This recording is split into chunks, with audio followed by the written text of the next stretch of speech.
अस्सलाम वालेकुम, मैं मोहम्मद आसम शाकर और आप देख रहे हैं मेरा यूट्यूब चैनल। गंदम को बड़ोले में कैसे संभालना है आप भी जानिए।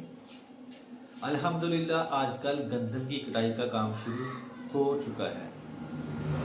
अज़ाफ़ी गंदम बेचने के बाद ज़रूरी है कि यकीनन गंदम को अच्छे तरीके से स्टोर किया जाए। आमतौर पर गंदम घर में खाने के लिए और बीज वगैरह के मकसद के लिए बड़ोलों में स्टोर की जाती है, लेकिन बड़ोलों में स्टोर की हुई गंदम में कई एक हशरात और कीड़े मकोड़े हमला आवर होकर नुकसान पहुंचाने का बायस बनते हैं। गंदम की बड़ोलों में ज़्यादातर खपरा, गंदम की सुसरी, आटे की सुसरी, गंदम का परवाना और गंदम की सुंडी वाली सुसरी जैसे हसरात पाए जाते हैं। अगर मुनासिब तरीके से गंदम को स्टोर ना किया जाए तो शदीद हमले की सूरत में ये गंदम का 10 से 18% तक नुकसान कर सकते हैं। लिहाजा बहुत ज़रूरी है कि गंदम को नहायत एहतियात और समझदारी से स्टोर किया जाए। आइए हम आपको बताते हैं कि गंदम को स्टोर कैसे करना है। गंदम को स्टोर करने से पहले 2-3 दिन धूप लगवा लें ताकि इसमें नमी अच्छी तरह से निकल जाए। अगर गंदम में नमी ज़्यादा होगी तो कीड़ा और फफूंदी लगने के इम्कानात बढ़ जाते हैं। प्लीज़ मेरे फेसबुक पेज को लाजमी फॉलो करें। गंदम को बड़ोले में कितनी गंदम वाली गोलियां रखनी चाहिए? बड़ोले को अच्छी तरह से साफ करके उसे गंदम से भर लें। बाजार से किसी भी अच्छी कंपनी की गंदम वाली गोलियां खरीद लें। इन गोलियों पर एल्युमिनियम फास्फोड नामी एक जहर होता है जो बाजार में मुख्तलिफ कंपनियां अपने अपने नामों से बेचती हैं। 8 मन गंदम के लिए सिर्फ एक गोली डालनी चाहिए। इस तरह 25 मन गंदम के लिए 3 गोलियां और 50 मन गंदम के लिए 6 गोलियां काफ़ी हैं। याद रखें कि बताई गई मकदार से ज़्यादा गोलियां गंदम में हरगिज़ ना रखें, इससे कई तरह के नुकसानात का अंदेशा होता है। बड़ोले में गोलियां कैसे रखनी चाहिए?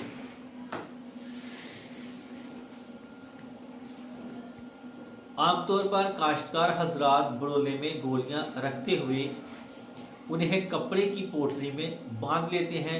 फिर उसके बाद ये करते हैं कि सबसे पहले बड़ोले के पेंदे में गोलियां फेंक कर उसके ऊपर गंदम डाल देते हैं।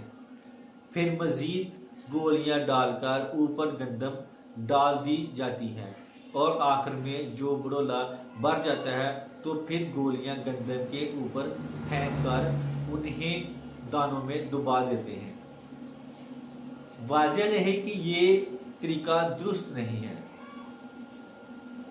सबसे पहले बात तो ये है कि आपने गोलियां पोटली में बिल्कुल नहीं बांधनी, बल्कि उन्हें किसी खुले बर्तन मसलन चाय वाले कप या प्याली वगैरह में डालकर रखना है। बर्तन को ऊपर से ढांपना बिल्कुल नहीं है। असल में होता यह है कि ये गोलियां बड़ोले की हवा में मौजूद नमी के साथ अमल करके एक तरह की जहरीली गैस फास्फीन पैदा करती हैं। लिहाजा अगर आप गोलियां किसी कपड़े की पोटली में बांध कर रखेंगे तो ये कपड़ा ही नमी को जज़ब करता जाएगा और नमी इन गोलियों तक कम पहुंचेगी, जिसकी वजह से जहरीली गैस भी कम पैदा होगी और जाहिर है कि फिर इसका असर भी कीड़ों मकोड़ों पर कम ही होगा।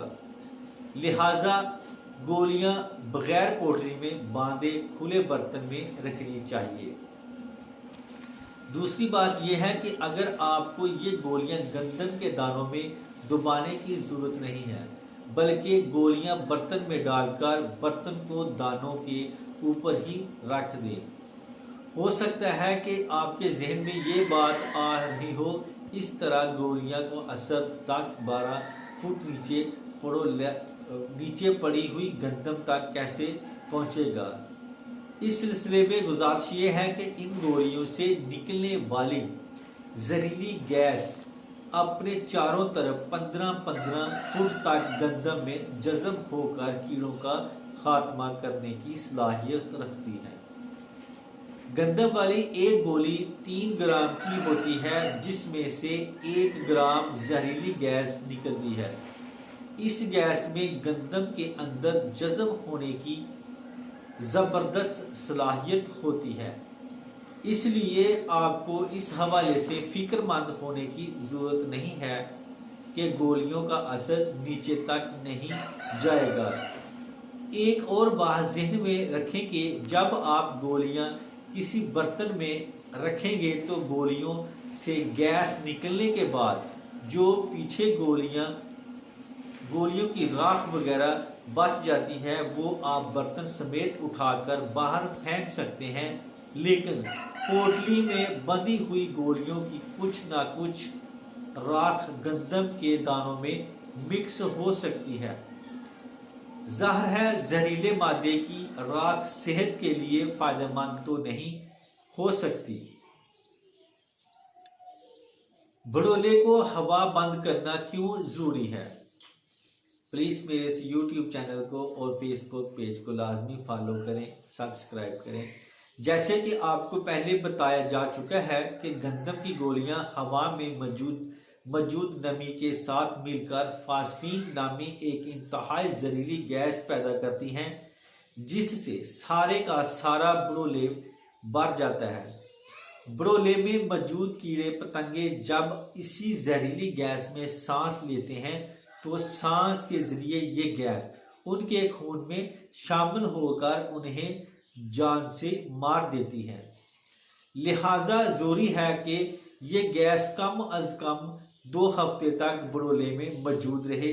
अगर ये गैस बड़ोले में लीक हो गई तो कीड़े वगैरह तलफ नहीं होंगे और गंदम में गोलियां डालने का कोई फायदा नहीं होगा। लिहाजा जरूरी है कि बड़ोले को गोलियां रखने के फौरन बाद हवा बंद कर दिया जाए। बड़ोले को हवा बंद कैसे किया जा सकेगा? बड़ोले को हवा बंद करने के लिए जरूरी है कि बड़ोले में दाने डालें और दाने निकालने वाली दोनों जगहों को अच्छी तरह से सील बंद किया जाए। इस मकसद के लिए आप आटे के लेवी भी इस्तेमाल कर सकते हैं या फिर मिट्टी में बारीक तूड़ी और गोबर मिक्स करके इस काम में लाया जा सकता है। ढक्कनों को अच्छी तरह बंद करके उनके जोड़ों पर इस तरह से लेप कर दें कि किसी तरफ से भी हवा खारिज ना होने पाए। अगर हवा खारिज हो गई तो सारा किया धरा बेफायदा हो जाएगा। बड़ोले को कितने दिन बाद खोलना चाहिए? बड़ोले को हवा बंद करने के बाद 2 हफ्ते तक खोलना नहीं चाहिए, ताकि बड़ोले में मौजूद गैस अच्छी तरह से कीड़े मकोड़ों को तलफ कर दे। 2 हफ्ते के बाद आप बड़ोले को खोल दें और कम अज कम 2 दिन तक खुला रखें, ताकि बड़ोले में मौजूद जहरीली गैस अच्छी तरह से निकल जाए। याद रखें कि बड़ोला खोलने के 2 दिन बाद तक गंदम खाने के लिए इस्तेमाल ना करें। गंदम को गैस के जहरीले असरात से मुकम्मल तौर पर पाक होने के बाद ही अपने इस्तेमाल में लाएं। बड़ोले में गोलियां कब रखनी चाहिए?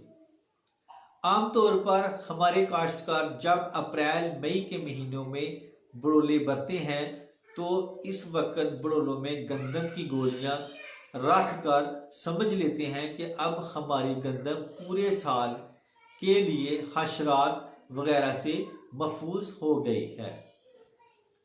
लेकिन ऐसे बड़ोले जिनमें अप्रैल मई के महीनों में गोलियां रखी गई हो, जैसे ही जुलाई का महीना आता है तो खपरा, सुसरी और दूसरे कीड़े मकोड़े बड़ोले में मौजूद गंदम पर हमला आवर हो जाते हैं। इसकी वजह यह है कि ये हशरात उस वक्त मुतहरक होते हैं जब हवा में नमी की मकदार एक ख़ास हद से ज़्यादा हो जाती है। अप्रैल मई में तो नमी बहुत ही कम होती है, जबकि जुलाई में बारिशों वगैरह की वजह से हवा में नमी काफ़ी हद तक बढ़ जाती है। लिहाजा गोलियां रखने का बेहतरीन वक्त यही जुलाई का महीना है। जैसे ही हवा में नमी की वजह से कीड़े मकोड़े गंदम के अंदर मुतहरक होना शुरू हो तो साथ ही आप उसमें गोलियां रख कर उनको ख़त्म कर दें। उम्मीद है कि आप इस मेरी वीडियो को बहुत अच्छे तरीके से सुनेंगे और इसके साथ ही मैं अब इजाज़त चाहता हूँ। दुआ में याद रखना। अस्सलामु अलैकुम।